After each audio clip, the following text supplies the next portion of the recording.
பேசிட்டு மக்கள் தங்களுடைய பங்களிப்பை.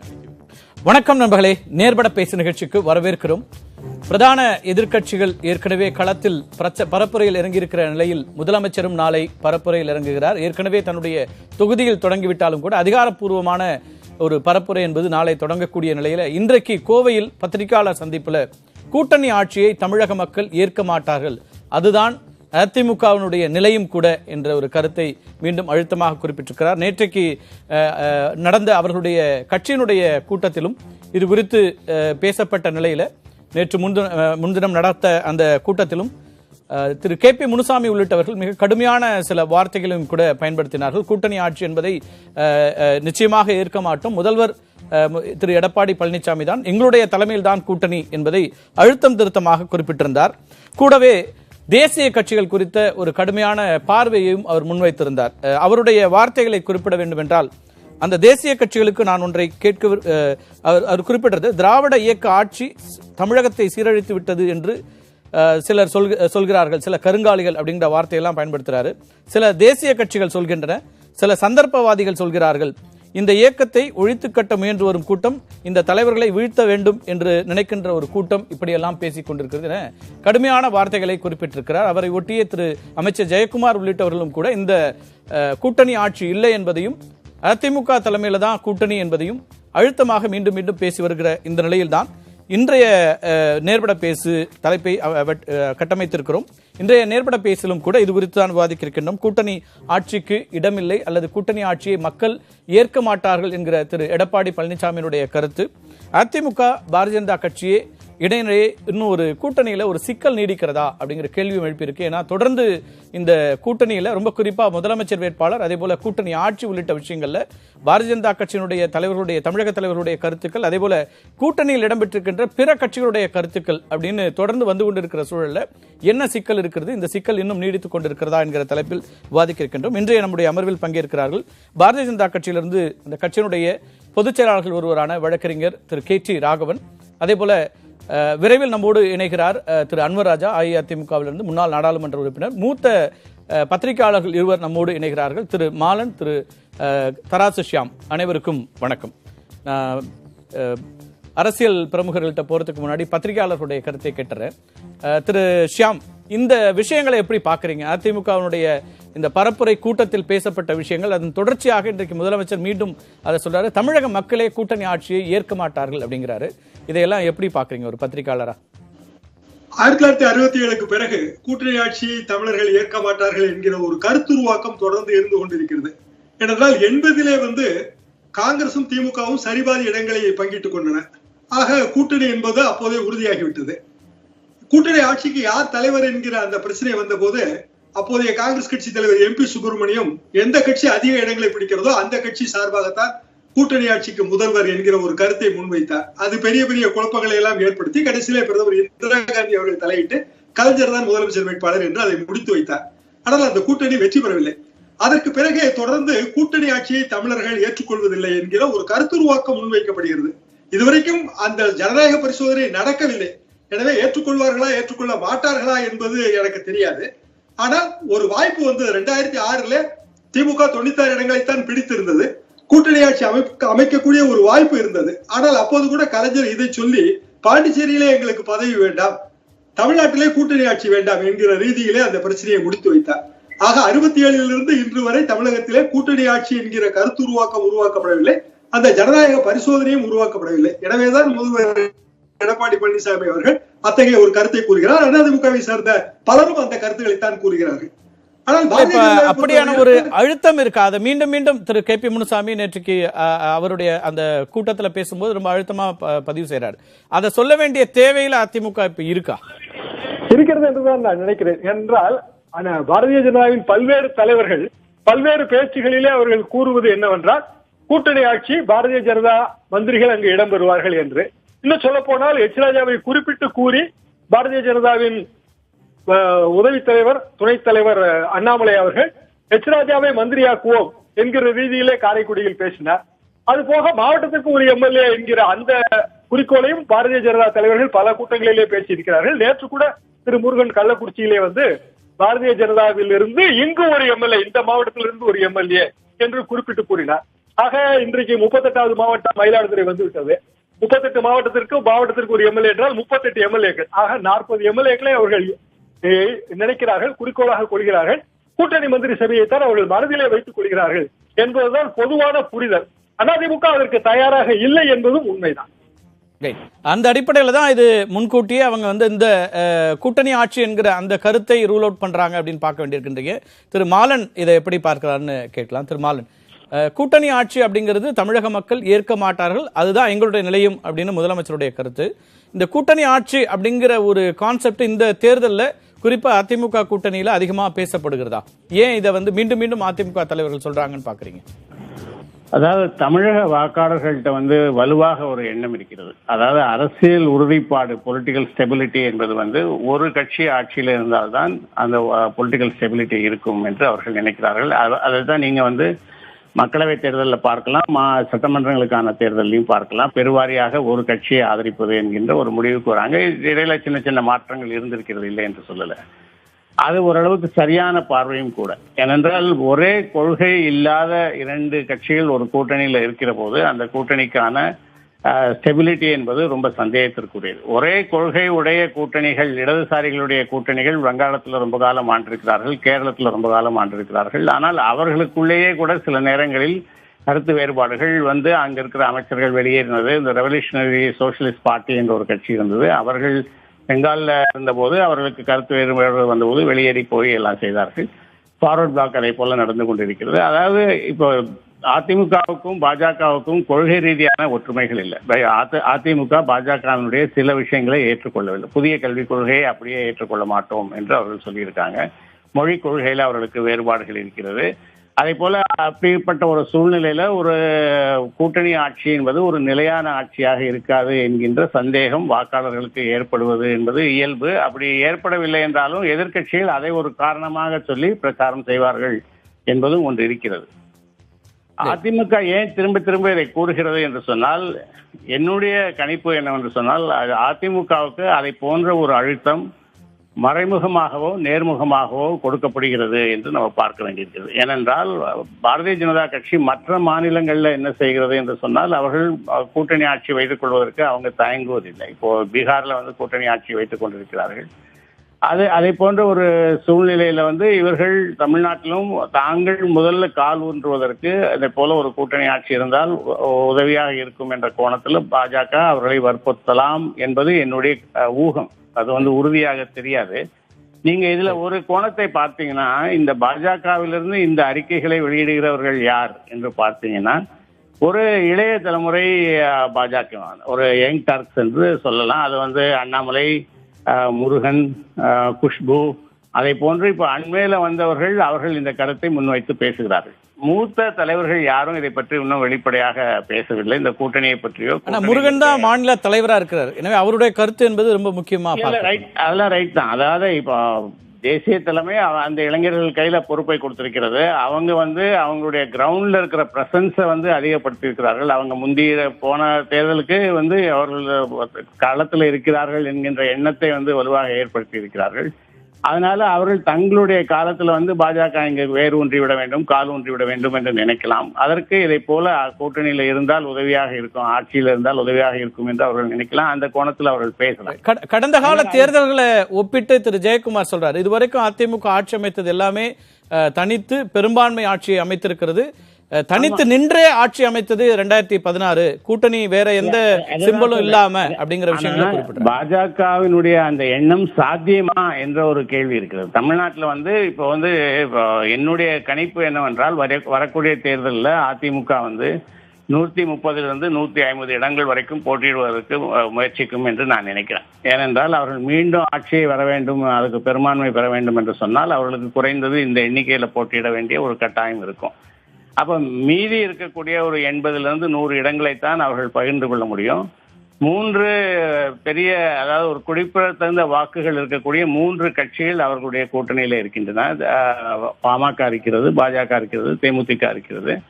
தேமுதிகவினுடைய வாக்கு 2019 தேர்தலில் குறைந்து விட்டது என்ற காரணத்தை சொல்லி அவர்களுக்கு இடத்தை கொடுத்தாலும் கூட இந்த 100 இடங்களை 3-4 கட்சிகள் பகிர்ந்து கொள்ள வேண்டும் என்கின்ற சூழல் வருகிற போது பாஜகவிற்கு அவர்கள் நினைக்கிற இந்த 60 இடங்கள் என்பதெல்லாம் கிடைப்பதற்கான வாய்ப்புகள் இல்லை. அதற்கான அழுத்தத்தை கொடுப்பதற்காக கூட பாஜக இதை போல நடந்து கொள்கிறது என்று நான் நினைக்கிறேன். இடங்கள் அதிகமாக பெறுவதும் கூட அதுக்கான ஒரு வியூகமாக இருக்கலாம் அப்படிங்கிறீங்க. பேசலாம் திருமால நினைப்புல இருங்க. திரு அன்வர் ராஜா இணைப்புல வந்திருக்காரு. முதலமைச்சர் வேட்பாளரை இன்னும் அங்கீகரிக்காமல் இருக்கிறது அப்படிங்கிற விஷயங்கள்லாம் போக ரொம்ப குறிப்பா இப்போ பாரதிய ஜனதா கட்சியிலிருந்து ஒரு அழுத்தம் இருக்கலாம், அதனாலதான் இப்படியான ஒரு கருத்துக்களை மீண்டும் மீண்டும் சொல்றாங்க அப்படிங்கிறது தான் உண்மையா இருக்கா? பத்திரிகையாளர்களோட பார்வையும் அப்படிதான் இருக்கு. திரு கே பி முனுசாமி எதிர்வினை ஆற்றினது மட்டும் இல்ல, அதுக்கப்புறம் ஜெயக்குமார் சொல்றாரு, முதலமைச்சரும் இன்னைக்கு சொல்றாரு. அப்படின்னா எங்க இருந்து உங்களுக்கு இந்த அழுத்தம் இருக்கு? இல்ல, அதாவது முதலமைச்சர் வேட்பாளரை யார் அங்கீகரிக்கணும் நீங்க சொல்றீங்க? முதலமைச்சர் வேட்பாளரை யார் அங்கீகரிக்க வேண்டும்? மக்கள் தான் அங்கீகரிக்க வேண்டும். முதலமைச்சர் வேட்பாளரை அதிமுக தேர்வு செய்து விட்டது. இந்த முதலமைச்சர் வேட்பாளரை ஏற்கக்கூடியவர்கள் தான் நீங்கள் கூட்டணிக்கு வர முடியும். அவர்களை தான் எங்கள் கூட்டணியில் நாங்கள் சேர்த்துக் கொள்வோம். ஏற்காதவர்கள் கூட்டணிக்கு வர முடியாது, வர இயலாது. இதுதான் ஒரு தார்மீக உண்மை.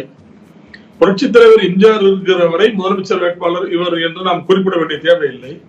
ஏனென்றால் அந்த கட்சி வெற்றி பெற்றால் அவர் தான் முதலமைச்சர். அம்மா இருக்கிற வரை முதலமைச்சர் வேட்பாளரை குறிப்பிட வேண்டிய தேவையில்லை. ஆனால் ஒரே ஒரு முறை கூட 4 இடங்களில் அவருடைய வேட்புமனு நிராகரிக்கப்பட்ட போது கூட மக்கள் அவர் எப்படி முதலமைச்சராக வருவார் என்ற நம்பித்தான் அவர் ஓட்டு போட்டார்கள். அது அம்மாவனுடைய மறைவுக்கு பிறகு ஓபிஎஸ் அண்ணன் இருந்தார். அதற்கு பிறகு இபிஎஸ் அண்ணன் இப்போது முதலமைச்சராக வந்துவிட்டார். 4 ஆண்டுகள் அந்த இதை கடந்திருக்கிறார். இப்போது ஆட்சி போய்விடுமோ அப்போது ஆட்சி போய்விடுமோ என்றெல்லாம் சொன்ன கணிப்புகளுக்கு மத்தியில் ஒரு நிலையான ஆட்சியை 4 ஆண்டுகள் தந்திருக்கிறார். நல்ல திட்டங்களையும் தந்திருக்கிறார். மக்களுடைய வரவேற்பையும் பெற்றிருக்கிறார். எனவே எங்களுடைய கட்சியின் முதலமைச்சர் வேட்பாளராக அவரை நாங்கள் தேர்வு செய்து விட்டோம். கட்சியினுடைய ஒருங்கிணைப்பாளர் முன்மொழிந்து அவரை முதலமைச்சர் வேட்பாளர் தேர்வு செய்தோம். எங்களுடைய பிரச்சனை முடிந்து விட்டது. முதலமைச்சர் வேட்பாளர் தேர்வு கூட்டணி கட்சிகளை கலந்து ஆலோசித்து தேர்வு செய்வது என்பது இதுவரை தமிழ்நாட்டில் நடைமுறை இல்லை. நான் இன்னொரு கேள்வி முன்வைக்கிறேன். பிரதமர் வேட்பாளரை அவர்கள் கூட்டணி கட்சியை கலந்தா தேர்வு செய்கிறார்கள் இல்லையே? பிஜேபி அவர்கள் தேர்வு செய்து விடுகிறார்கள், கூட்டணி கட்சிகளை ஆதரிக்கிறார்கள், அவ்வளவுதான். எங்கள் முதலமைச்சர் வேட்பாளரை ஏற்றுக்கொள்கின்றவர்கள் எங்களோட கூட்டணிக்கு வரலாம். அதைத்தான் கே பி முனுசாமி சொல்லியிருக்கிறார். இல்ல, கூட்டணி ஆட்சியை மக்கள் ஏற்க மாட்டாங்கன்னு சொல்றீங்க. இப்ப கூட்டணி ஆட்சிங்கிற கருத்து எங்க வருது? கூட்டணி ஆட்சி அப்படிங்கிற ஒரு கருத்தை வலியுறுத்தப்படுதா? அதுக்கான விளக்கமா தான் நீங்க சொல்றீங்களா? இல்ல, கூட்டணி ஆட்சி இந்த இது கட்டாயம்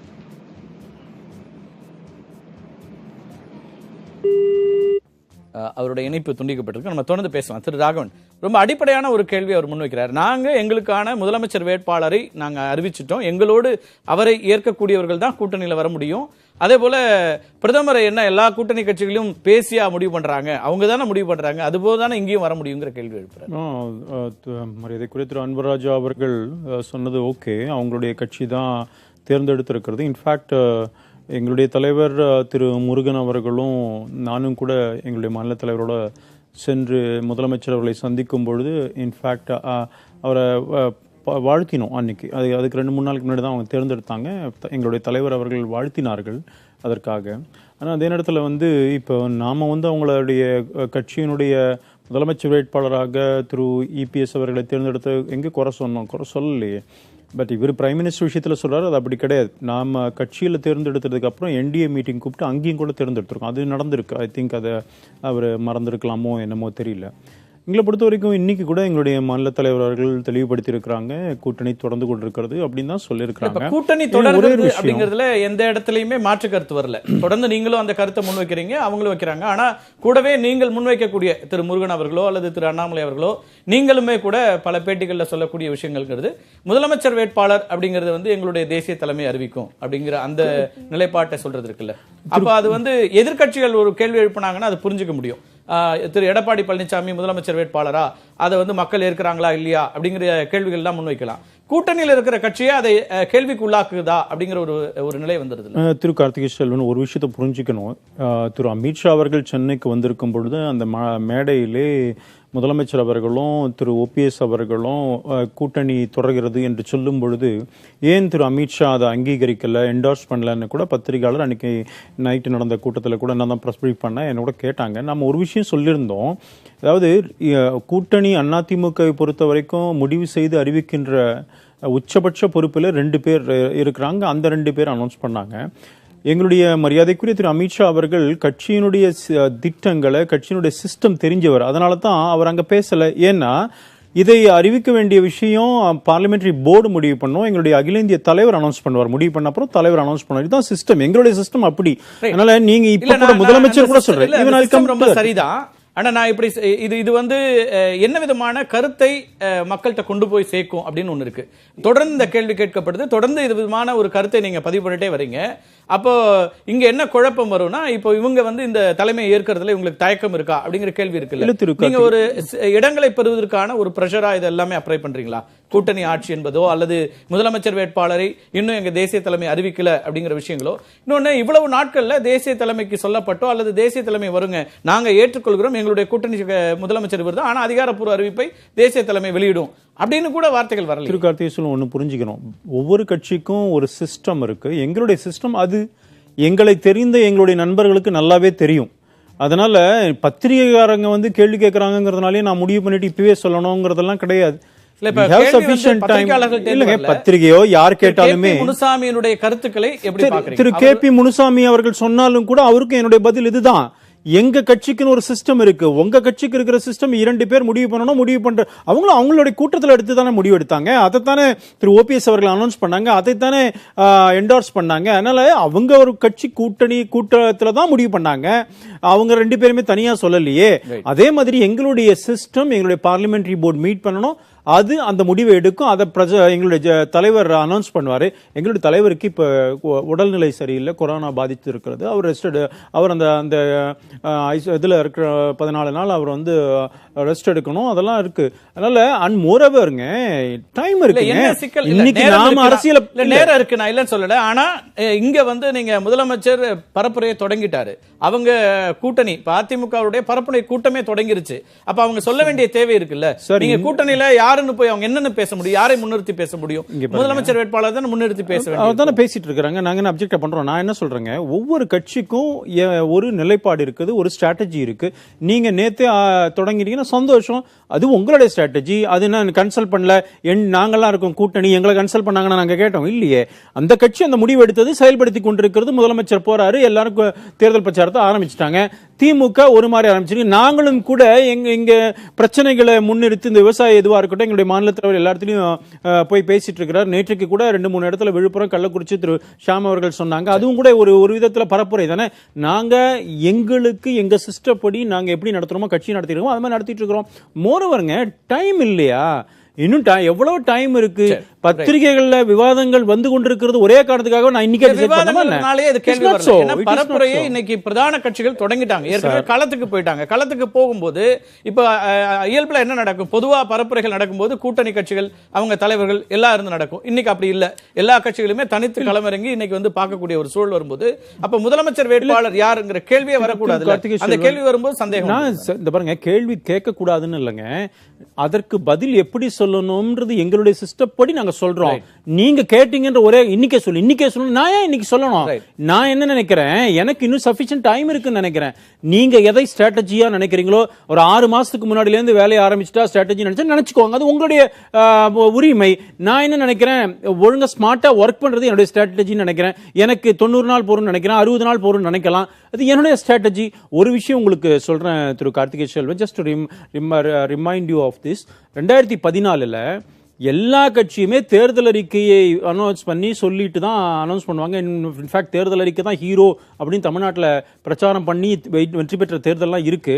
2014 நரேந்திர மோடி அவர்கள் பிரதம வேட்பாளராக சொல்லும்போது ஃபர்ஸ்ட் பேஸ் நாங்கள் முடிச்சிட்டோம். செகண்ட் பேஸ்லாம் எங்க தேர்தல் அறிக்கையே வந்தது. அதாவதுங்க, எது முக்கியம்னு நீங்க நினைக்கிறீங்க? அந்த ஹைரார்கியில தலைவர் அறிவிப்பார், அதுக்கு அவசரம் இல்ல, கால அவகாசம் இருக்குன்றீங்க திரு அன்வராஜா. இன்னும் நேரம் இருக்கு, இப்பவே ஏன் சொல்லணும்ங்கறது அவர் சொல்றாரு. உங்க ஸ்ட்ராட்டஜி நீங்க களமிறங்கிட்டீங்க, ஏன் சொல்லணும்னு கேட்கல. எங்களை ஏன் வற்புறுத்துறீங்க? பத்திரிகையாளர்களோ மீதி பேரோ, நான் அதிமுக குறிப்பிடல, பத்திரிகையாளரோ மீதி பேரோ உங்களுக்கு அவசரம்ங்கிறதுனால அதிமுக கூட்டத்துல பேசப்பட்டதுனாலதான் திரு ராகவன் இது விவாதமாவே வருது. பத்திரிகையாளர்கள் என்ன கேள்வி, 1000 கேள்வி வருது, பதில்கள் சொல்றாங்க. ஆனா கூடுதல் அழுத்தம் எங்க வரும்னா, அதிமுகவுடைய பரப்புரை கூட்டத்தில் இதெல்லாம் பேசப்பட்டதுனால இது விவாதமா வருது. திரு அன்வராஜா நீங்க திரு ராகவன் அவர்கள் சொல்றது கரெக்ட் தான். அவங்க சிஸ்டம் வந்து எப்போ சொல்றாங்களோ அப்பதான் சொல்லுவாங்க. நாங்க அதை மறுக்கல, நான் அதை முழுமையா ஏத்துக்கிறேன். அவங்க எப்ப சொல்லணுமோ சொல்லட்டும். எப்ப சொல்லணுமோ எதை சொல்லணும்னா அதிமுகவின் கூட்டணிக்கு நாங்கள் வருகிறோமா இல்லையா என்பதை தான் அவர்கள் சொல்லுகிற உரிமை இருக்கிறது. அதை அவங்க எப்ப வேணாலும் சொல்லலாம். அது தேர்தல் அறிவிக்கிறதுக்கு 4 நாளைக்கு முன்னாடி கூட 5 நாளைக்கு முன்னாடி சொல்லலாம். எங்களுக்கு வாய்ப்பு இருந்தா அவங்க நாங்க சேர்த்துக்கிறோம், இணைச்சுக்கிறோம், அது வேற விஷயம். அதிமுகங்கிற ஒரு தனிப்பட்ட கட்சியில் நாங்கள் ஒரு முதலமைச்சர் வேட்பாளரை தேர்ந்தெடுக்கப்பட்டதற்கு பிறகு அதிமுக எங்களுக்கு கூட்டணி இருக்கிறது என்று சொல்லிக்கொண்டு கூட்டணி ஆட்சிதான் வரும் சொல்லிக்கொண்டு இன்னார் இவரு எச் ராஜா மந்திரி ஆவார் என்று சொல்லிக்கொண்டு இப்படி குதர்க்கம் பண்ணி கொண்டு கூட்டணி ஆட்சி இல்லன்னு சொல்வதற்கு உங்களுக்கு உரிமை இருக்குன்னா கூட்டணி ஆட்சி வரும் சொல்றது எனக்கு உரிமை இல்லையா? இல்ல அப்ப கூட்டணி ஆட்சி வரும்னா எங்க கூட்டணிக்கு நீங்க வர முடியாது, அவ்வளவுதான். அதைத்தான் நாங்க சொல்றோம். கூட்டணி ஆட்சின்னு சொன்னீங்கன்னா எங்கள் கூட்டணியில உங்களுக்கு இடம் கிடையாதுன்னு சொல்றோம், அவ்வளவுதான். அது வந்து பிரச்சனை. இதுதான் விஷயம். இந்த விஷயமே இதான். நீங்க குழப்பம் பண்றது பிஜேபி தான். நான் டைரக்டா ராகவன் பேசுறதுனால, வேற ஆள் இருந்தா நான் பேச மாட்டேன்.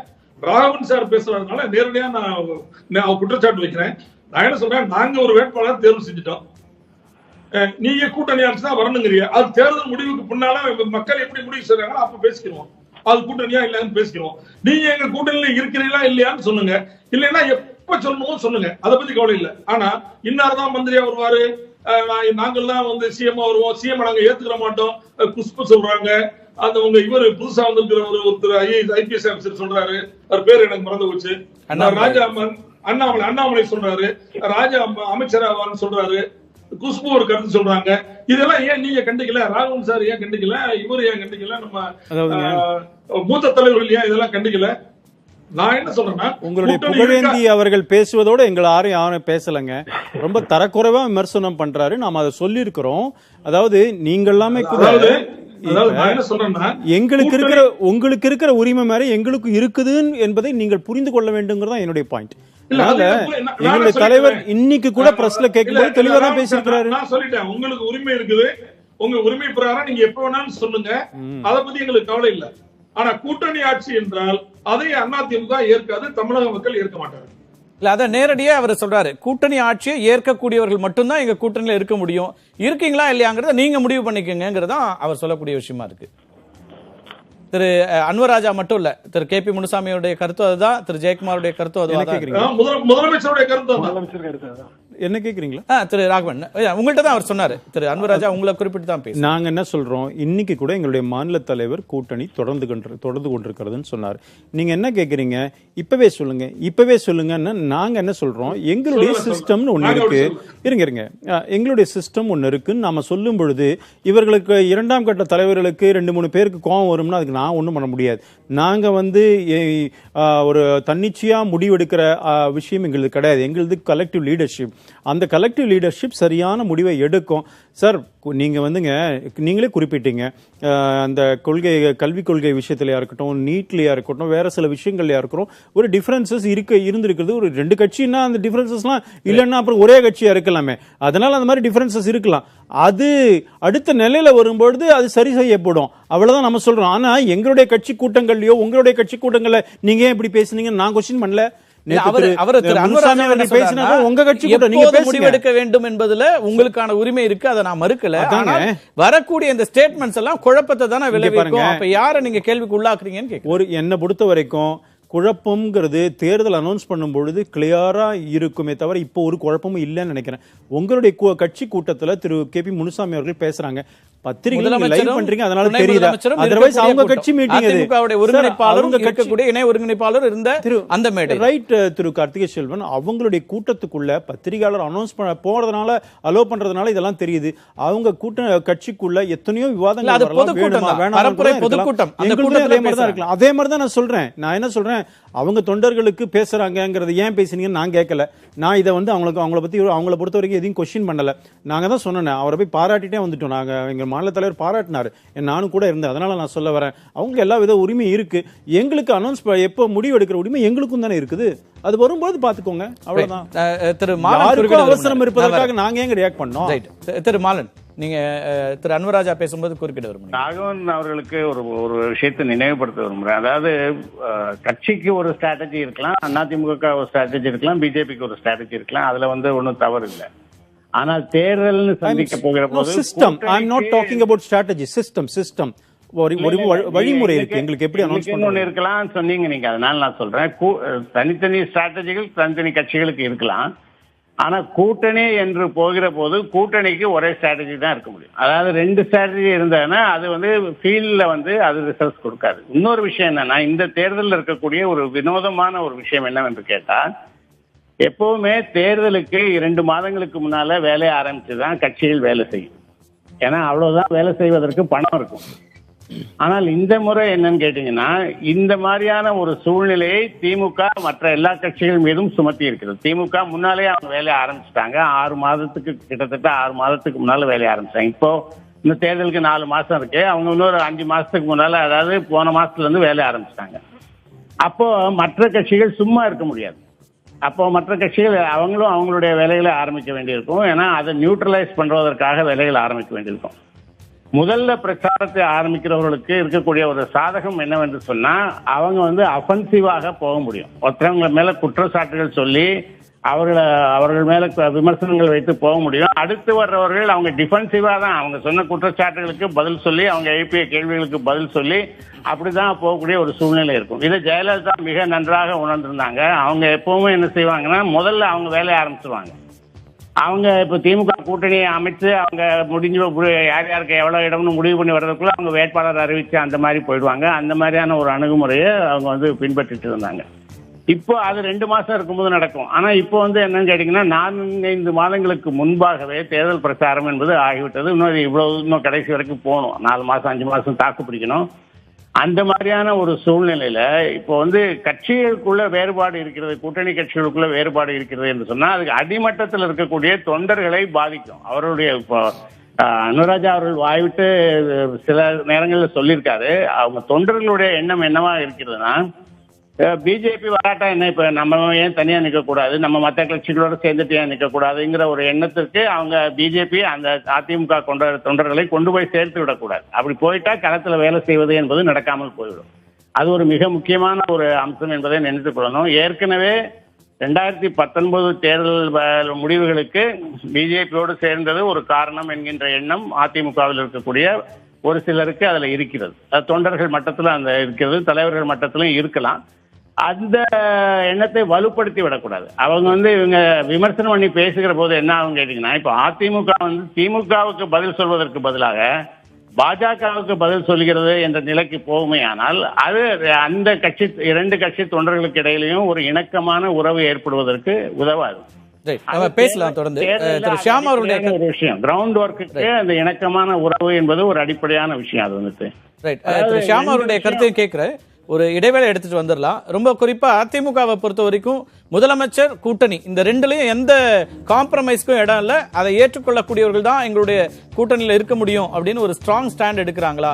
தங்களுடைய வலுவான ஒரு பிரச்சாரத்துல நாங்க ஒரு வலுவான இடத்துல தான் இருக்கிறோம், ஆட்சி அமைப்புற இடத்துல நாங்க இருக்கிறோங்கிற கருத்தையும் தொண்டர்கள்ட்ட கொண்டு போறதுக்கான ஒரு வியூகமாக இதை பார்க்கணுமாங்கிற அந்த கேள்வியும் இருக்கு. திரு ஷியாம் அவர்கள்ட்ட கேட்கலாம். திரு ஷியாம், இடைவேளைக்கு முன்னாடி எழுப்பிய அந்த கேள்விதான், கூட்டணி ஆட்சி அல்லது முதலமைச்சர் இந்த 2யும் பற்றி பேசக்கூடியவர்களை எங்களோட சேர்க்க மாட்டோம்னு ரொம்ப அழுத்தமா அதிமுக பேச தொடங்கி இருக்கிறது. அப்படிங்கறத எப்படி பார்க்க வேண்டியிருக்கு? திரு அன்வராஜா அவர்கள் பேசியதை கேட்கும் போதும், மாலன் அவர்கள் பேசியதை கேட்கும் போதும் எனக்கு ஒரு பழைய சம்பவம் நினைவுக்கு வந்தது. 96 தேர்தலுக்கு சற்று முன்னதாக சாஸ்திரி பவன் முன்னால ஒரு பெரிய ஆர்ப்பாட்டம் திரு நடராஜன் அவர்கள் ஏற்பாடு பண்ணியது. விருப்பம் இல்லாத கூட்டணி விவேகமானது அல்ல, இது முழக்கம். கட்டாய கூட்டணி, கட்டாய திருமணம், 2மே தவறு. இந்த 2 முழக்கங்களையும் எழுப்புறாங்க. என்ன காரணம்னா, அதுக்கு ஒரு 2-3 வாரத்துக்கு முன்னாடி வெலிங்டன் பிளாசால ஒரு பெரிய ரைடு. அப்பெல்லாம் இந்த இடியை பத்தி எங்களுக்கு தெரியாது, அமலாக்க பிரிவு ரைடுங்கிறதே தெரியாது. அதை பத்தி பார்த்தா அது இப்போ பெங்களூர்ல இருக்கிற சுதாகரன் நடத்தி நிறுவனங்கள் மீதான ரைடு. அது ஏன் நடத்துறாங்க அப்படின்னு அதிமுக நடத்துதுன்னா, கண்டிப்பாக கூட்டணி வைத்து நரசிம்மராவ் அதிக இடங்களை கேட்கிறார், இது நமக்கு ஆபத்து என்று அங்கு ஒரு நினைப்பு ஓடியது. அதனால அதை கண்டித்து ஒரு பெரிய முழக்கங்கள்லாம் எழுப்பி பெரிய பிரச்சனையா ஓடிட்டே இருந்து கடைசியில பிரதமருக்கு எதிராக சட்டமன்றத்தில் பேசினாங்க. கவர்னரை வந்து திருப்பி ரீகால் கவர்னர் சொல்லி ஒரு தீர்மானம் நிறைவேற்றப்பட்டது. இதெல்லாம் 95 கடைசி 96 திருப்பி கூட்டணி வரும்போது அன்வராஜா சொன்ன மாதிரி, மாலன் சொன்ன மாதிரி தொண்டர்கள் வேலையே பார்க்கல. அதிமுக தொண்டர்கள் காங்கிரஸ்க்கு வேலை பார்க்கல. காங்கிரஸ் கட்சி 2ஆ உடைஞ்சு போச்சு. கடைசியில் அது விருப்பமில்லாத கூட்டணியாக முடிஞ்சு தேர்தல் தோல்வியில தான் முடிஞ்சது. எதற்காக நான் இதை திருப்பியும் கூறுகிறேன் என்றால், இன்றைய சூழ்நிலையில வந்து கூட்டணி ஆட்சி என்பதை அதிமுக ஏற்றுக்கொள்ளாது, ஏற்றுக்கொள்ள முடியாது. முதலமைச்சர் வேட்பாளரை அவர்கள் அறிவித்து விட்டார்கள். இந்த 2 நிபந்தனையும் ஆமான்னு சொல்லிட்டு போறதுல பாரதிய ஜனதாவுக்கு என்ன கஷ்டம் இருக்கு?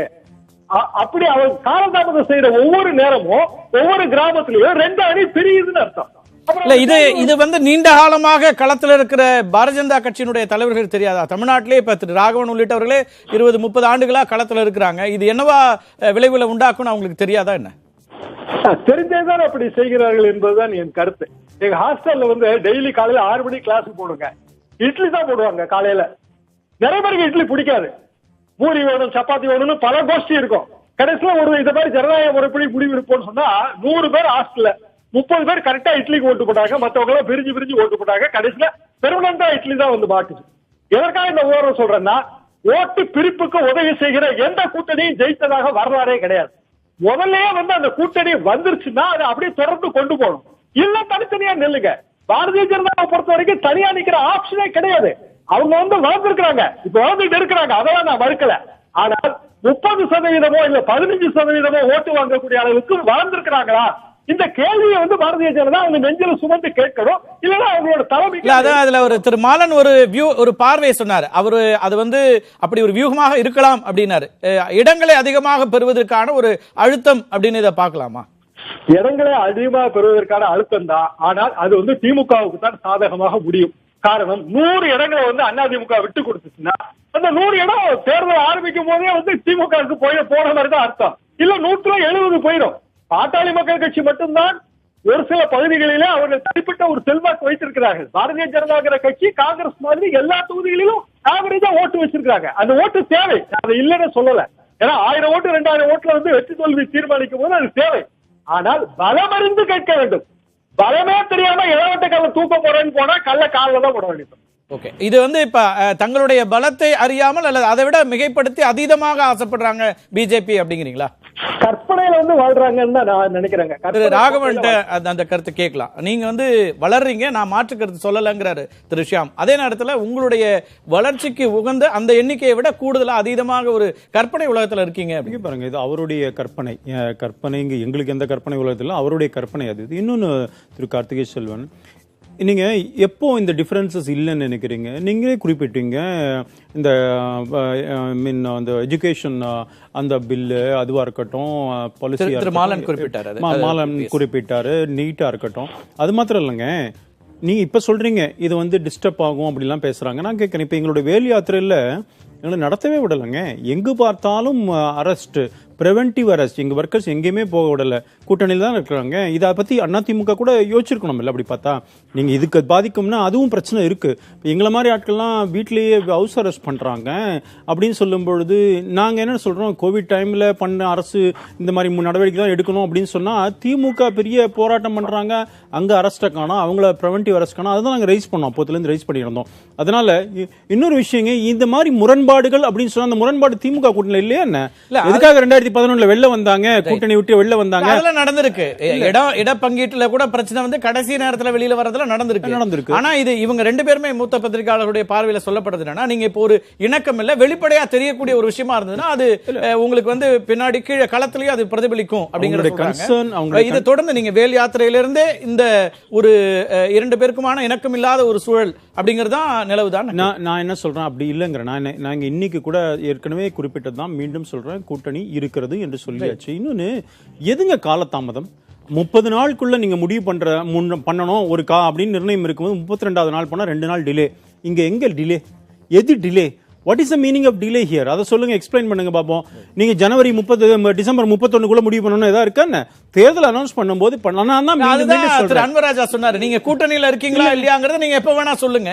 இல்ல ஆனா முதலமைச்சர் அப்படிங்கறத நீங்க கேள்விக்கு உள்ளாக்கிட்டீங்கனாலே, இல்ல நாங்க சொல்ல மாட்டோம் அப்படின்னாலே அப்ப அதுக்கு நாங்க இல்ல, நாங்க வந்து தெளிவா இருக்கோம். எங்களுடைய முதலமைச்சர் வேட்பாளர் கூட்டணி ஆட்சி, நீங்க எங்க தலைவர் அப்படிங்கிற நிலையை எடுத்துக்கணுங்கிற. அநேகமா நீங்க எங்களுடைய தலைவருடைய பேட்டியெல்லாம் எடுத்து பாருங்க. ஏதாவது ரூல் அவுட் பண்ணிருக்காரா? அப்படி இல்லைங்க. எங்களுடைய சிஸ்டம் நாங்க சொல்றோம்.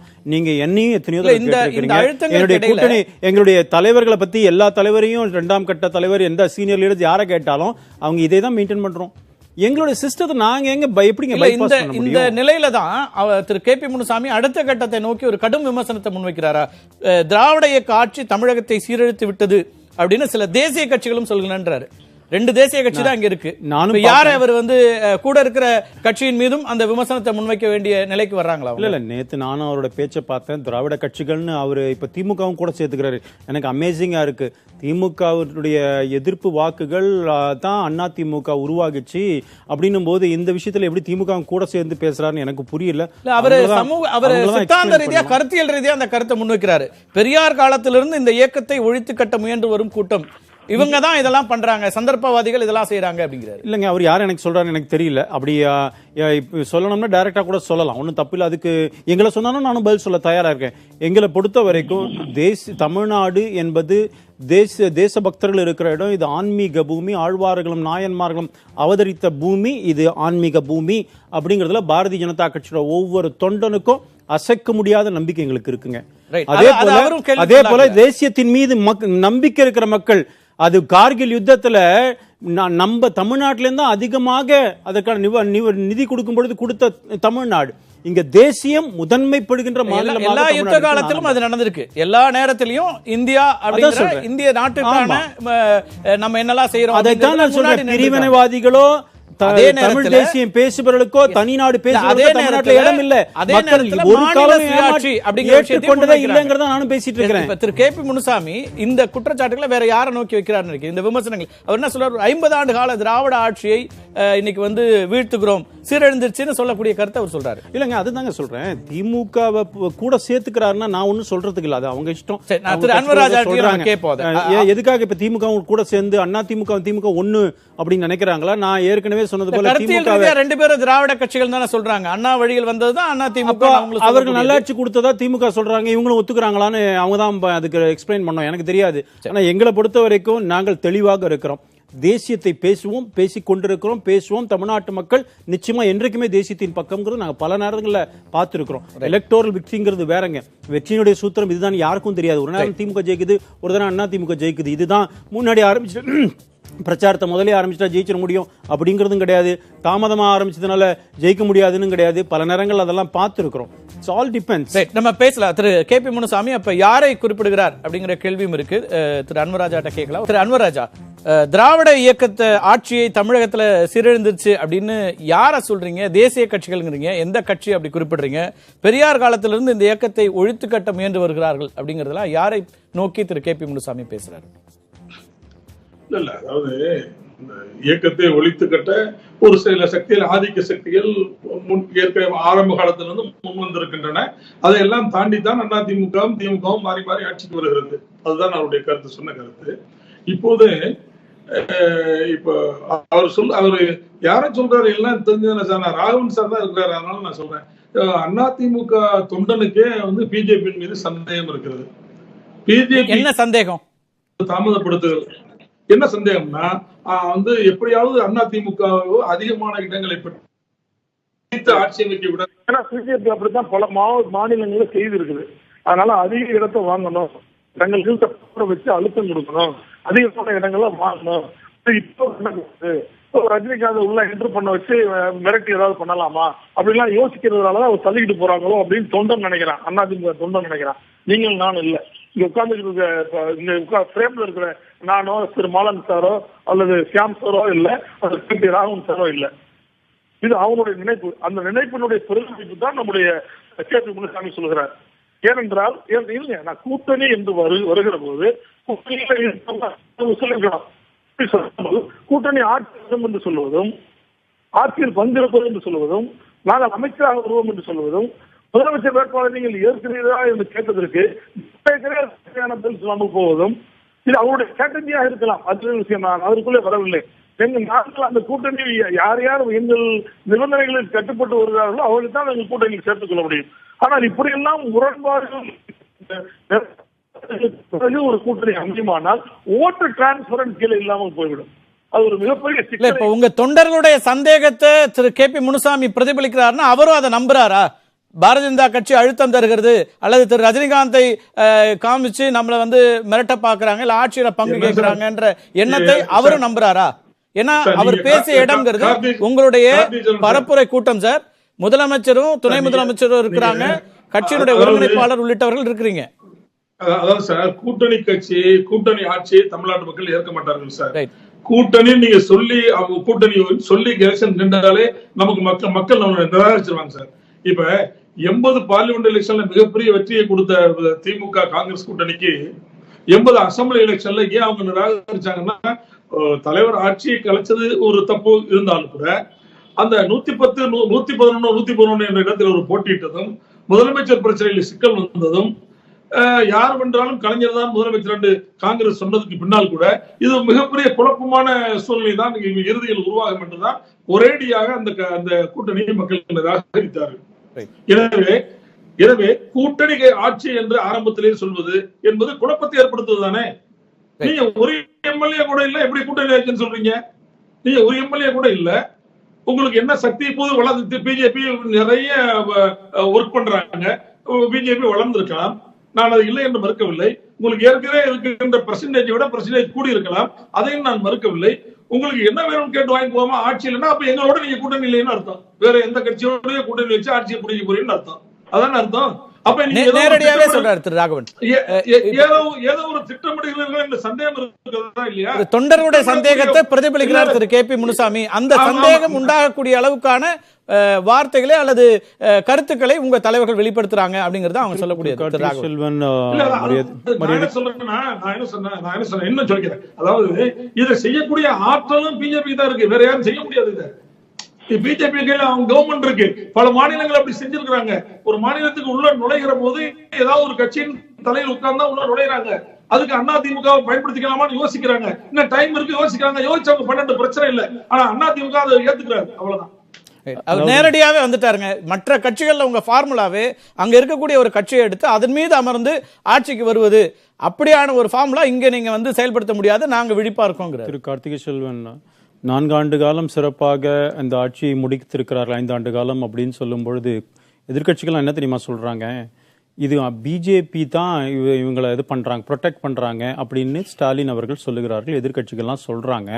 அப்படின்னு சொல்லும் பொழுது நீங்க அதை நம்புறீங்களா? நான் என்ன சொல்றேங்க, அவர்கள் இப்படி பேசுகிறார்கள், இவர்கள் இப்படி பேசுகிறார்கள், உங்கள் தொண்டர்கள் அப்படி பேசுறாங்க. எங்க தொண்டர்கள் என்ன தெரியுமா நினைக்கிறாங்க, திரு அன்வர் ராஜா இதை சரிப்படுத்திருக்கணும். முன்னாடி அவர் மூத்த தலைவர், அதிமுக மூத்த தலைவர், நீங்க ஏங்க இந்த வேலை யாத்திரை தடை செய்றீங்க? நம்ம கூட்டணி கட்சி அவங்களுடைய தொண்டர்கள் எல்லாம் இப்படி இன்டர்செப்ட் பண்ணி அரெஸ்ட் பண்றீங்க, வெளியே வரக்கூடாதுன்னு அரெஸ்ட் பண்றீங்க. இது கூட்டணியில நம்முடைய கூட்டணி கட்சி, அவங்க தொண்டர்களுக்கு இது சலிப்பை ஏற்படுத்துகிறது. ஒரு என்ன சொல்றது, அவங்க வந்து ரொம்ப ஒரு மாதிரி ஃபீல் பண்றாங்க. இந்த நம்ம கூட்டணி கட்சி ஆட்சியில் இருக்கும் பொழுது நம்ம தொண்டர்கள் கைது பண்ணப்படுறாங்களே, இது கூட்டணியை சீர்குலைக்குமே அப்படின்னு அவங்க தலைமைக்கு திரு அன்வர் ராஜா, இன்றைக்கு கவலைப்படுகிற அன்வர் ராஜா அவர்கள் அதுக்கும் பண்ணிருக்கணும் இல்ல. ப்ராப்ளம் அங்கேருந்தும் கூட வருது. இப்போ எங்களை நீங்க குறைச்சாடும் போது அந்த பிரச்சனையும் இருக்கு. பட் நான் என்ன சொல்றேங்க, பொதுவாகவே 2 கட்சிகளுக்குள்ள டிஃபரன்சஸ் இருக்குது அப்படின்னு சொன்னா இது எல்லா கட்சியிலும் இருக்கிற விஷயம் தான். எலெக்ஷனை நம்ம எப்படி ஃபேஸ் பண்ண போறோம் அப்படிங்கறதான்.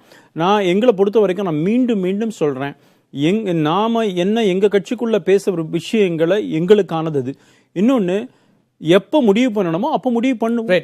யாரும் எங்களை வற்புறுத்த முடியாது, எங்களை வந்து நிர்பந்திக்க முடியாது. பத்திரிகைகள் விவாதிக்கிற பிஜேபி இங்க வந்து அதிமுகவின் மீது ஏறி அமர்ந்து ஆட்சி கட்டல வர முயற்சிக்கிறாங்க. இல்லங்க ஆட்சி மற்ற மாநிலங்களில் செய்த முயற்சியை இங்க முயற்சிக்கிறாங்க, மிரட்டி பார்க்கலாம் நினைக்கிறாங்க. முடியாது. ஒன்னு சொல்றேன் திரு கார்த்திகை செல்வன், 2014 நரேந்திர மோடி அரசாங்கம் வெற்றி பெற்ற இடங்கள் 283, இப்ப 303. ஆனால் இது தேசிய ஜனநாயக கூட்டணி ஆட்சி நடந்து கொண்டிருக்கிறது. எங்களுடைய கூட்டணி கட்சியை சார்ந்தவர்கள் அமைச்சர்களா இருக்காங்க. தேவையில்லாத விஷயம் எங்களுக்கு. ஏன் நாங்களே மெஜாரிட்டி இருக்கோம் சார், 303 சீட்டை வச்சுக்கிட்டு கூட்டணியில இருக்கிற அவங்களுக்கெல்லாம் மத்திய அமைச்சரா ஆக்கி இருக்கிறோம் நாங்க. எங்களுக்கு சொல்லாதீங்க. அதாவது கூட்டணி அதை எப்படி எப்போதுமே வெற்றி பெற்றது இல்லைங்க, எல்லாருமே சொல்றாங்க சார். திரு ஷாம் அவர்களும் குறிப்பிட்டாரு, திரு ஜெயக்குமார் சொல்றாரு, திரு அன்வராஜா சொல்றாரு, 80 இந்த தேர்தல்களை சொல்றாரு. இது மாதிரி கூட்டணி ஆட்சிங்கிற கான்செப்ட மக்கள் ஏற்க மாட்டாங்க. இல்லங்க, கூட்டணி ஆட்சியை நீங்க விடுங்க, நான் இப்படி சொல்றேன், எங்களுடைய ஜீன்ல டிஎன்ஏவே அப்படி கிடையாது. நாங்க சிவசேனாவோட கூட்டணி பல ஆண்டு காலம் இருந்தோம், அகாலிதளோட இருந்தோம். மத்தியில நாங்க மெஜாரிட்டியா 303 இடங்கள் இப்ப இருக்கோம் சார். நாங்க வந்து எங்களுடைய கூட்டணி கட்சிக்காரங்க எல்லாம் அமைச்சரா வச்சிருக்கோம் சார். இது வேற ஏதாவது தமிழ்நாட்டுல பண்ணாங்களா? திமுக பண்ணிருக்கிற 96 சீட் வச்சிருக்கிற திமுக காங்கிரஸ்ல அமைச்சராக்க விட்டாங்களா? திரு ஈவிகே இளங்கோவன் எத்தனை தடவை சொல்லியிருக்கிறார். உங்களுடைய மரபுப்படியே நீங்க கூட்டணி ஆட்சியை நாங்க இங்க வந்து வலியுறுத்தலன்னு சொல்லிடலாம். பாருங்க, நான் என்ன சொல்றேன், தேசிய ஜனநாயக கூட்டணியுடைய ஆட்சி மீண்டும் வரும்னு சொல்றோம். பார்ட் ஆஃப் என்டிஏ ஏடிஎம்கே, அதுல என்ன கன்ஃபியூஷன் இருக்கு உங்களுக்கு? இல்ல பார்ட் ஆஃப் என்டிஏங்கிறதுல பிரச்சனை இல்ல. அதிமுக கூட்டணி ஆட்சி அப்படின்னா அதிமுக ஆட்சி என்பது வேறு, கூட்டணி ஆட்சி என்பது. நான் என்ன சொல்றேன், கூட்டணி அமைச்சரவை நேரா சொல்றேன், நீங்க அந்த டெர்மினாலஜியே வேண்டாம். இப்ப கூட்டணி அமைச்சரவையா அல்லது அதிமுக அமைச்சரவையா, இதுதான் அங்க இன்னைக்கு அவர் சொல்றது, முதலமைச்சர் சொல்றது அதான் சொல்றேன். அதிமுக அமைச்சரவை தான் இருக்கும் அப்படிங்கிற எங்களுடைய தலைவர் இன்னைக்கு கூட சொல்லிருக்கிறார், 4-5 நாட்கள் வெயிட் பண்ணுங்க, அதற்கான எங்களுடைய அகில இந்திய தலைமை சரியாக குழப்பம் என்ன இருக்கு சார்? சார் உங்களுக்கு தலைமை இங்க இருக்கிறாங்க சார், எங்க தலைமை அகில இந்திய தலைமை, அந்த தலைமை முடிவு பண்ண எங்களுடைய பார்லிமெண்டரி போர்டு முடிவு, நாட் ஈவன் திரு நத்தா அவர்கள் எங்களுடைய பார்லிமெண்டரி போர்டு டிசைட் பண்ணோம். அதுக்கு தேவை இப்ப என்ன டைம் நிறைய இருக்கு. நான் தான் சொல்றேன், உங்களுக்கு அவசரம் பதிவு பண்ணிட்டோம். நான் பத்திரிகையாளருடைய கருத்து கேட்கிறேன். திரு மாலன் எப்படி பாக்குறீங்க? திரு அன்வராஜா நேரடியாக சொல்றாரு, மற்ற மாநிலங்கள் எடுத்த முயற்சியை இங்கேயும் பிஜேபி எடுக்குதான்ற சந்தேகம் எங்க தொண்டர்கள்ட்ட இருக்கு, அதை நாங்க எதிரொலிக்கிறோம் அப்படிங்கிறாரு. இல்ல, அது இங்கே எடுபடுவதற்கான வாய்ப்புகள் இல்லை. ஏன்னா நீங்க வந்து சரியோ தவறோ பிஜேபிக்கு எதிரான ஒரு மனநிலை வந்து அடிமட்டத்தில் கட்டமைக்கப்பட்டிருக்கிறது. எல்லா கட்சிகள் இருக்கிறவருக்கும் அந்த மாதிரியான ஒரு மனநிலை கட்டமைக்கப்பட்டிருக்கிறது. அந்த சூழ்நிலையில பிஜேபி வந்து அவங்க இன்னொரு கட்சியின் மீது ஏறி போவதற்கான வாய்ப்புகள் என்பது வந்து மிக குறைவு. அது வந்துட்டு இன்னொன்று என்னன்னு கேட்டீங்கன்னா, இப்போ என்ன புரிந்து கொள்ள வேண்டும்னா, எல்லா அலையில்லாத ஒரு சட்டமன்ற தேர்தலில் 2 அம்சங்கள் தான் வெற்றியை தீர்மானிக்கும். ஒன்று அரித்மெட்டிக், இன்னொன்று பெர்செப்ஷன். இந்த அரித்மெட்டிக் பொறுத்த வரைக்கும் பிஜேபியும் அதிமுகவும் மற்ற தேமுதிக, பாமக போன்ற கட்சிகளும் இணக்கமாக இருந்தால் திமுகவினுடைய அரித்மெட்டிக்கை வந்து அவங்க சேலஞ்ச் பண்ணுவதற்கான ஒரு நல்ல வாய்ப்பு இருக்கிறது. அதாவது இரண்டுமே அப்ப திமுகவுக்கான வெற்றி வாய்ப்புகள் என்பது கடினமாக இருக்கும், அது ஒரு கேக் வாக்காக இருக்காது என்பதை மக்களிடத்துல எடுத்து சொல்வதற்கான ஒரு நல்ல வாய்ப்பு இருக்கிறது. ஆனா அவங்களுக்குள்ள ஒரு கருத்து வேறுபாடுகள் இருந்ததுன்னா மக்கள் என்ன நினைப்பாங்கன்னா, அவங்களுக்குள்ள இணக்கமாக இல்லை என்கிற போது அந்த சூழல் திமுகவுக்கு சாதகமாக போவதற்கான ஒரு வாய்ப்பு இருக்கிறது. இதுதான் அந்த பெர்செப்ஷன் பில்டிங். அதாவது இணக்கமாக இருக்கிறோம், அதனால நாங்க வெல்ல முடியும் என்கின்ற உணர்வை ஏற்படுத்துவதுதான் ஒரு கூட்டணியின் அடிப்படையான ஒரு விஷயமாக இருக்கணும். பிஜேபிக்கும் ஏடிஎம்கேக்கும் கருத்து வேறுபாடுகள் இருக்கலாம், முதலமைச்சர் உள்பட பல்வேறு விஷயங்களில் கருத்து வேறுபாடுகள் இருக்கலாம். ஆனால் அதை அவர்களுக்குள்ள பேசி தீர்த்து கொள்ள வேண்டுமே தவிர பொது வெளியில வந்து பேசுவது என்பது வந்து 2 கட்சிகளுக்குமே பாதிப்பை ஏற்படுத்தும். நன்றி திருமாவளவன். அவருடைய ஒரே இலக்கு திமுக கூட்டணியை ஆட்சிக்கு வரவிடாமல் தடுப்பது என்பதாக இருந்து அவங்க அதை நோக்கி வேலை செய்தார்கள் என்றால் பிரச்சனைகள் கிடையாது. ஆனா அதிமுக யார் வரணும் வரக்கூடாது அல்லது அதிமுக கூட்டணியா என்பதெல்லாம் இப்போ வந்து பொது வெளியில் நின்று பேசினார்கள் என்றால் அது அதிமுக கூட்டணி. நன்றி கட்சிகளுக்கு சொன்னேன். எங்களோட டிஎன்ஏ திரு மாலன் அவர்கள் சொல்ற, நான் அவர்கிட்ட ஒண்ணு சொல்றேன். நீங்க பீகார் எலெக்ஷன் உதாரணம், நாங்க எங்களோட அதிகமா இடங்கள்ல போட்டிட்டாங்க நிதிஷ்குமார் கட்சி, ஆனால் எங்களோட பாதி இடங்களை தான் வெற்றி பெற்றிருக்கிறாங்க. நாங்கள் மக்களுக்கு என்ன சொன்னோமோ நிதிஷ்குமார் தான் முதலமைச்சரா இருப்பார்னு சொன்னோம். இன்னைக்கு முதலமைச்சர் நிதிஷ்குமார் தான். நாங்க அவங்களோட டபுள் மடங்கு சீட் வச்சிருக்கோம் சார். நாங்க அதே பீகார் மாடல பார்த்ததா திரு அன்வராஜா, நாங்க எங்களுக்கு வந்து இதுல டிஎன்ஏ பத்தி சொல்றேன். நான் டிஎன்ஏ சொல்லும் பொழுது இதெல்லாம் ஒரு நிரூபணம். அது சிவசேனா மாத்திரமில்ல, பீகார் மாத்திரமில்ல. இல்ல ஒரு நிமிஷம். பீகார்ல வந்து உங்களுக்கு அந்த தேர்தலுக்கு முன்னால ஒரு 2 மாதங்கள் தான் அந்த எலெக்ஷனரிங் டைம் என்பது அவ்வளவுதான் இருந்தது. அது இங்க வந்து என்னன்னு கேட்டீங்கன்னா, இப்போ ஒரு 4-5 மாதங்கள் இருக்கிறதுனால இந்த விஷயம் வந்து ரொம்ப கீழே வரைக்கும் பெர்குலேட் ஆவதற்கான போதுமான அவகாசம். நன்றி திருமாலன். செய்திக்கான நேரம். ஊடகங்களும் உங்களுக்கு ஆதரவாக இல்லைங்கிறதை நீங்க மனதில் வைத்துக் கொண்டு ஒரு சின்ன கருத்து சொன்னால் கூட அது மிகைப்படுத்தப்படும் என்பதையும் நீங்க புரிந்து கொள்ளலாம். திருஷாம், உங்களோட நிறைவு கருத்து எடுத்துக்கிறேன். திருஷாம், டிஎன்ஏ பரவாயில்லைங்க, ஆனா இது ஆர்என்ஏ வந்து டூப்ளிகேட் இட்செல்ஃப். இவங்க சொல்ற எல்லா கருத்தும் கொரோனா எப்படி அது நகல் எடுத்து தன்னை இனப்பெருக்கம் செய்கிறதோ, உருப்பெருக்கம் செய்கிறதோ, அதே மாதிரி பாரதிய ஜனதா சொல்ற எல்லா கருத்துமே ஆன்டியா தான் முடியும். காரணம் அவங்க இங்க மைனர் பார்ட்னர், அதை அவங்க முதல்ல புரிஞ்சுக்கிடணும். இன்னும் சொல்ல போனா வெரி மைனர் பார்ட்னர். பாமகவிட கூட ஓட்டு வங்கி குறைச்சதாக இருக்கிற ஒரு கட்சி அதிமுகங்கிற ஒரு பெரிய கட்சிக்கோ இல்ல திமுகவோட அவங்க கூட்டணி வச்சிருந்தப்போ அந்த பெரிய கட்சிக்கு அடிமையாகத்தான் அவங்க இருந்தாங்க. அப்படி இருக்கும்போது இப்ப வந்து முண்டிக்கிறதா அத்தனை இல்லையே, எப்படி வெற்றி பெற முடியும்? மாதம் சொல்ற கருத்து தான் கரெக்ட். நன்றி திரு ஷாம். நேரம் ரொம்ப குறைவா இருக்கு, நம்ம நிச்சயமா அடுத்தடுத்த நாட்களையும் விவாதிக்கலாம். இந்த அமர்வில் பங்கேற்ற திரு அன்வராஜா, ரொம்ப சுருக்கமா அன்வராஜா, நேரம் செய்தி ஒரு வரியில சொல்லிடுறேன். நாங்க ரொம்ப தெளிவா இருக்கிறோம். முதலமைச்சர் வேட்பாளரை அறிவிச்சிட்டோம். எங்களுடைய விதிமுறைகளுக்கு எங்களுடைய நிபந்தனைகளுக்கு கட்டுப்பட்டு வந்தால் நாங்கள் அதை ஏற்போம். அதிமுக ரயில் புறப்பட்டுருச்சு. டிரைவர் வந்து இவர் நம்ம இபிஎஸ் வந்து டிரைவரா இருக்கிறாரு. ஓபிஎஸ் வந்து கொடியை காட்டிட்டாரு. ட்ரெயின் ஓடிக்கிட்டு இருக்கு. உங்க பெட்டி வந்து சேர்ந்தா சேரட்டும், நாங்க ஏத்துக்குறோம். சேரலைன்னா விட்டுருவோம், அவ்வளவுதான். எங்களுக்கு லாஸ் இல்ல. அடுத்தடுத்த நாட்கள்ல பார்க்கலாம். ட்ரெயின்ல எந்தெந்த பெட்டிகள்லாம் இணையுது இணையலங்கிறத அடுத்தடுத்து வருகிற நாட்கள்ல பார்க்க முடியும். பங்கேற்ற விருந்தினர்களுக்கும் பார்த்த நேயர்களுக்கும் மிக்க நன்றி. மீண்டும் ஒரு நிகழ்ச்சியில் சந்திக்கலாம். நன்றி. மக்கள்